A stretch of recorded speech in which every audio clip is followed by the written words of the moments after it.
There is something Michael Jackson's children never knew about their own father. Not the music, not the moonwalk, not the version of him that the whole world had memorized by the time they were born. Something quieter than that. Something he carried every single day of his life and never once put down in front of them. He knew exactly who he was. And he spent their entire childhood making sure they never found out. That is the story most people have never heard. Not the masks, not the veils, not the hotel balcony or the white sheets or the circus of it all. Those things were visible. Those things were talked about on every television channel and laughed at on every late-night show and picked apart in every tabloid for 15 years. The real thing sat underneath all of that, quiet, hidden, passed down to 3 children who had no idea they were carrying it. And they are still carrying it now. To understand what Michael Jackson hid from his children, you first have to understand what had already been hidden from him. He was 5 years old when his father put him in front of an audience. 5 years old when the world started watching. By the time most children are learning to write their own name, Michael Jackson was already a product, already managed, already the most important financial asset his family had. His father, Joe Jackson, ran rehearsals the way a foreman runs a worksite. Long, punishing, without room for the kind of failure that normal childhood is built on. There are accounts from people who were inside that world, musicians, producers, people who watched the Jackson 5 rehearse and perform during those early years that describe a level of pressure on those children that was difficult to witness. Michael in particular. He was the most talented and therefore the most loaded, the most watched, the one whose mistakes cost the most and whose performances were expected to carry the most weight. He was a child doing the work of a professional and being held to the standard of one long before he had the years to justify it. Michael Jackson spoke about this in interviews for the rest of his life, not with self-pity exactly, with something more like bewilderment, like a man who kept returning to the same locked door, pressing his hand against it, unable to understand why it would never open. He said he watched other children play in parks from the window of a tour bus. He said he envied them in a way he could never fully explain. He said he felt like he had been borrowed from childhood rather than given one. That feeling never left him. It followed him through every decade of his life, through every reinvention, through every headline and every album and every controversy. Underneath all of it was a man who had been handed to the world before he was old enough to choose it, and who had spent the next 40 years trying to get back something that was already gone. Neverland Ranch was not an accident. It was not eccentric celebrity excess, though that is how most people chose to see it. It was a deliberate construction. A man building with money and land and architecture what he had not been allowed to have with time. Roller coasters and animals and a movie theater that ran films all day and a candy shop and a zoo. A place engineered piece by piece to look exactly like what childhood is supposed to look like. Not because Jackson had lost his mind, because he knew precisely what he had lost. And this was the closest he could get to building it back. He opened Neverland to other children too. Sick children, children from difficult circumstances. He brought them in and watched them experience the place, and by every account available, he was genuinely happiest in those moments. Not performing happiness, not producing content, just a man in a place he had built for a feeling he had never been allowed to feel, watching other people feel it, and finding something in that he could not find anywhere else. When he became a father, that loss became the architecture of everything. By 1996, Michael Jackson had already survived things that would have destroyed most people. The first wave of accusations, the settlement that the press treated as a confession regardless of what it legally was or was not, the exhausting, grinding collapse of his marriage to Lisa Marie Presley, a union the whole world had watched with fascination, and the end of which the whole world had opinions about. He was the most recognized person on earth, and also, in some ways, one of the most genuinely alone. The gap between how visible he was and how known he actually was had become one of the defining facts of his existence. He wanted children with an urgency that surprised even the people closest to him. Not as an accessory, not as a statement, not as the next chapter in a carefully managed public narrative. He wanted them the way someone wants water after a very long time without it. People who knew him said he talked about fatherhood like it was the one thing left that the world hadn't already taken from him and processed and sold back to him in a form he no longer recognized. And so he married Debbie Rowe. The story told publicly about that marriage was simple. A woman who cared deeply about Michael Jackson. A willing arrangement between two adults, a gift freely given by someone who wanted him to have the family he deserved. That version was not entirely wrong, but it left out almost everything that mattered. What his children were never told, what they had no framework to understand as small kids growing up inside the carefully controlled world their father had built, was how that world began. Prince and Paris were not born from a conventional marriage or a conventional relationship. The biological details of their conception have never been fully confirmed in any public record. Debbie Rowe's own accounts of what happened shifted significantly over the years, sometimes contradicting each other so directly that it became impossible to know which version she herself believed to be true. In one widely reported interview, she described her children in terms that sounded less like a mother and more like someone describing a gift they had arranged for someone else. She said she had given them to Michael because she believed he deserved to be a father, that having children for him was simply something she could do for a person she cared about. That is a strange thing for a mother to say, and it planted a question that has never been fully answered. His children grew up with a name for their mother, a face, a person they could point to if someone asked. What they did not have was the truth underneath that name. Whether the man who raised them was their biological father, whether the woman who carried them had the relationship to them that the word mother implies. Those questions were buried before his children were old enough to ask them, and Jackson made sure the burial was deep and the ground above it was level. This was not cruelty. Everything else about how he raised his children points away from cruelty, but it was control. The same control he applied to every part of his public life extended now to the private one. His children's sense of where they came from would be managed the same way his image had always been managed, carefully, on terms he set, without room for ambiguity that he had not approved. The question of their origin was the first thing he hid from them. It would not come close to being the last. Here is something that does not get talked about enough. Michael Jackson was not simply protecting his children from a cruel world in the abstract. He was protecting them from a specific question, a question that was being asked about them every single day, in newspapers and on television and in the comment sections that were just beginning to define public conversation from the moment they were born. Are they really his? His children were visibly light-skinned. Paris had blue eyes. Prince had features that did not match the image the public carried of their father, and the world, which had spent 3 decades watching Michael Jackson's own appearance change so completely that it barely resembled the child he had been, was obsessed with this fact. They debated it openly.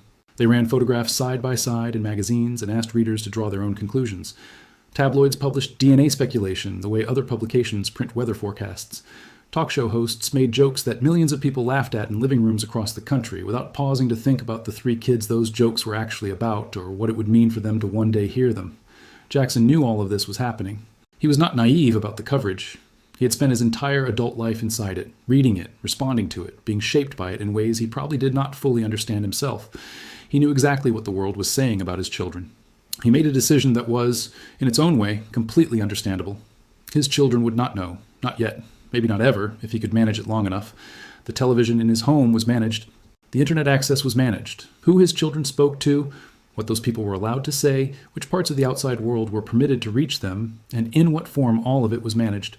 He was going to hold the noise back for as long as he could, until his children were old enough and solid enough in themselves to survive it. The problem was that holding noise back is not the same thing as making children ready for it. There's a difference between a child who has never heard something difficult and a child who has heard it and been helped to understand it. The first child is protected. The second child is prepared. Jackson chose protection every single time. And protection, when it lasts long enough and is complete enough, starts to look a lot like a wall with no door. When Paris Jackson eventually stepped out into the world as a teenager, after her father was gone and the people managing the walls were gone with him, she did not step out prepared. She stepped out into the full volume of everything that had been waiting for her. Every debate, every accusation, every joke. Every tabloid theory about who she really was and where she really came from. All of it at once, without warning, without context, without the one person who could have helped her understand any of it standing beside her. She has described that experience in interviews with a steadiness that is more heartbreaking than any anger would be. She said it felt like a collision, like 2 realities, the one she had been raised inside and the one that had existed parallel to it all along, finally hitting each other at full speed. She was not ready. She has said so herself, plainly, without self-pity. She was simply not ready. Her father had protected her from the noise. He had not protected her from the collision. The version of Michael Jackson that his children knew was real. This needs to be said clearly because it gets buried under everything else every single time the story gets told. He was the man who could not wait for Christmas morning, who woke his children before dawn because his own excitement was too large to contain until a reasonable hour. He was the man who built Neverland, not for the cameras. The cameras were almost never invited in, but because he believed with complete sincerity that childhood deserved to look like that. Rides and animals and a movie theater that smelled like popcorn at 10 in the morning. He kept candy in his pockets. He read to his children at night when he was home. He called their tutors personally to check on what they were learning and how they were doing. He was present in the way that very few people who carry the weight he carried ever managed to be present. The people who observed him with his children say this consistently enough, across enough different sources, that it cannot be reasonably dismissed. Whatever else Michael Jackson was, he was that. But his children only ever had access to that version of him. The other version the one the world had been debating and dissecting and arguing over for 20 years before his death, was locked entirely outside the walls of their life. They did not know the details of what he had been accused of. They did not know the names. They did not sit with him through the 2005 trial, did not understand what it meant, did not have any framework for what their father had been put through or what the central questions of that trial actually were. The accusations, the testimony, the years of coverage, the public verdict and the legal one, and the difference between them, none of it had been allowed to reach them. Jackson had a certainty about this that was almost stubborn in its completeness. If he could control the environment tightly enough, for long enough, it would not matter. The world could think whatever it wanted. Inside his walls, his children would know only what he chose to give them, and what he chose to give them was a father who loved them, a childhood that looked like the one he had always wanted, a world small enough to be safe. What he kept from them was himself, the complicated, fully human, deeply contested version of himself that the rest of the world had been arguing about for decades. He gave them the father. He withheld the man. And those are not the same thing. That is perhaps the most profound thing he hid from his children, not the accusations specifically, not the legal history or the trial or the questions that will probably never be resolved to everyone's satisfaction. He hid the full picture of who he was. He gave them love without context. And when he was gone, they were left holding that love with nowhere to put the questions that came with it. There is one more thing he kept from them, and it is the one that almost never gets mentioned alongside everything else. Michael Jackson died with an estate valued at hundreds of millions of dollars. He also died with debts that, depending on which accounting you consulted, came close to matching or exceeding that figure. The structure of his finances was complex in ways that took teams of lawyers and accountants years to fully untangle after his death. There were loans taken against his music catalog, including his share of the Sony ATV catalog that contained some of the most valuable publishing rights in the history of recorded music. There were mortgages on Neverland and arrangements with lenders that had been restructured multiple times. There were business dealings so layered that even people inside his inner circle, people who had worked closely with him for years, did not fully understand the complete picture. His children knew none of this. They were 12, 11, and 7 years old when he died.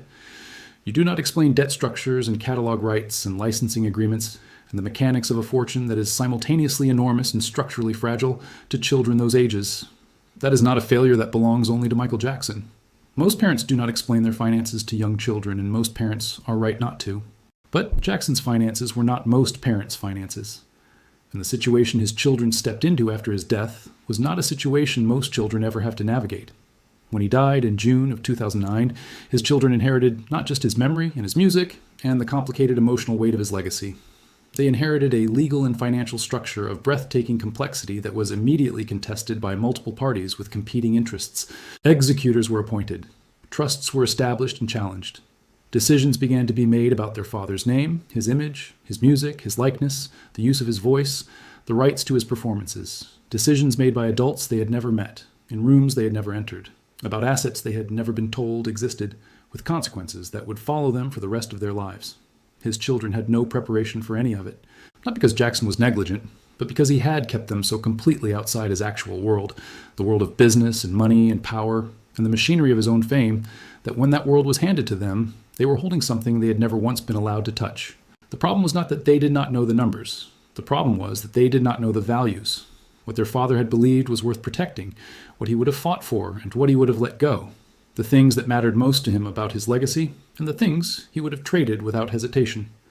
That knowledge, the knowledge that only comes from being inside someone's actual life rather than the version of it they construct for your benefit, was exactly what they did not have. Because they had never been inside his actual life. They had been inside the version he built for them. Paris Jackson is in her late 20s now. She makes music. She speaks openly about things her father never could have spoken openly about. Her mental health, her identity, the years after his death, when everything she thought she understood had to be examined and rebuilt piece by piece. She has spoken about a suicide attempt as a teenager. She has spoken about therapy and recovery and the long work of figuring out who she is outside the mythology she was born into. She has talked about her father with a care and a steadiness that is remarkable, given everything she inherited along with his name. She believes he was a good man. She says this directly and without apology. She is also aware, with full clarity, that the rest of the world does not simply agree with that assessment and never will. She grew up inside a version of reality that was built specifically to be separate from the one everyone else was living in. And the work of her adult life has been, in large part, the work of figuring out which parts of what she was given were true, which parts were protection, which parts were something in between, and how to carry all of it without being carried by it. Prince Jackson has been measured in public. Careful. He does not rage against the coverage of his father, and he does not amplify it. He graduated from university, has worked in film and in philanthropy, and occupies a space in public life that looks, from the outside, like someone who has made a genuine peace with not being able to control a narrative. That peace, if that is what it is, represents perhaps the most significant departure from his father's entire approach to the world. Michael Jackson could never make that peace. It was not available to him. That his eldest son appears to have found it is either a tribute to how well he was raised or evidence of how different the son is from the father. Probably both. Biggie, the youngest, has remained almost entirely private. He gave one interview years ago, remarkable, mostly for its brevity and for how carefully it said almost nothing. He appears to be building a life that his father would have recognized in structure, defined by chosen distance from public attention, but different in the most important way. For Biggie, the privacy is a choice. For his father, it was always ultimately a construction. Michael Jackson was never actually private. He was only ever protected. There is a difference, and it is the difference between a wall you built and a wall you live inside without having chosen it. All three of his children are doing each in their own way the thing their father spent his entire life trying to prevent from happening to them. They are living in the open. Now here is the part that most people skip over when they tell this story. Michael Jackson was not a man who hid things from his children because he was ashamed of them or because he was a calculating deceiver who wanted to manipulate the people who trusted him most. That framing is too simple, and it gets the emotional truth exactly wrong. He was terrified. Terrified of a specific thing, the thing that had been done to him. He had been known before he was a person. He had been public property before he had a self to call his own. His father had handed him to the world before he was old enough to refuse the exchange or understand what he was giving up, and the world had taken everything on offer and never once given any of it back. His face belonged to strangers. His grief showed up in headlines. His body and his appearance and every change he made to himself over 30 years of life was public record, publicly debated, publicly owned by people who had never met him and never would, but who felt with complete confidence that they had the right to an opinion about it. He was 50 years old, and he could not walk into a grocery store without being surrounded. He was 50 years old and somewhere on Earth, every single day without a single exception. His name was being said in a conversation he had no access to and no ability to shape. He was 50 years old, and he had never, not once in his entire adult life, found a way to simply exist without an audience watching and forming judgments and deciding who he was. And so, when his children were born, the thing he decided to give them was the only thing he had ever truly wanted for himself and never been able to have. Time. Time to exist without being known. Time to become someone before the world got to decide who they were. Time to be unremarkable, anonymous, free, to have a childhood that belonged to them and only to them, in a way that his had never belonged to him from the moment his father put him on a stage at 5 years old. The masks were not shame. The secrecy was not guilt.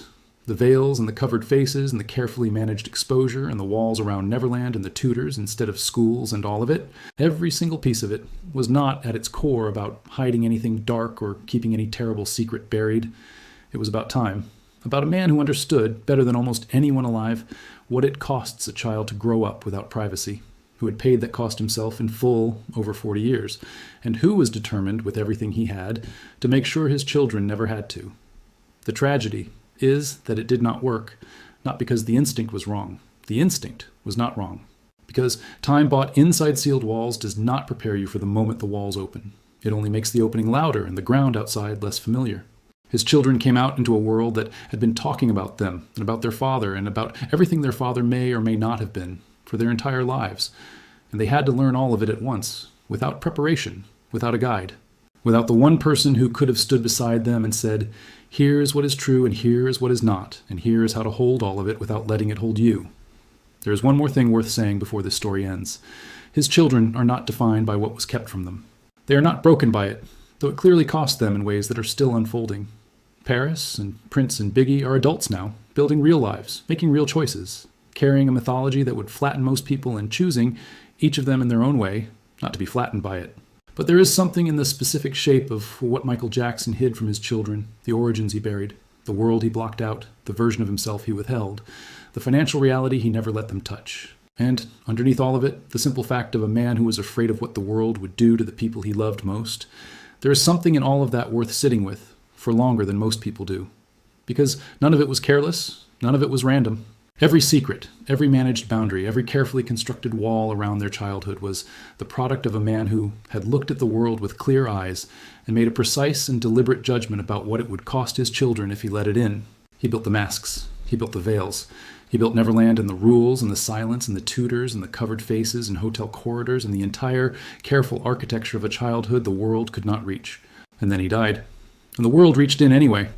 What his children have done since then, quietly and imperfectly and each in their own way, is something he could not have scripted and could not have controlled and could not probably have fully predicted. They grew up anyway. They came out anyway. They are, despite everything, still here. Michael Jackson spent his entire life trying to control the image. What he left behind, in the three people he loved the most, was something he never quite managed to control at all, something real.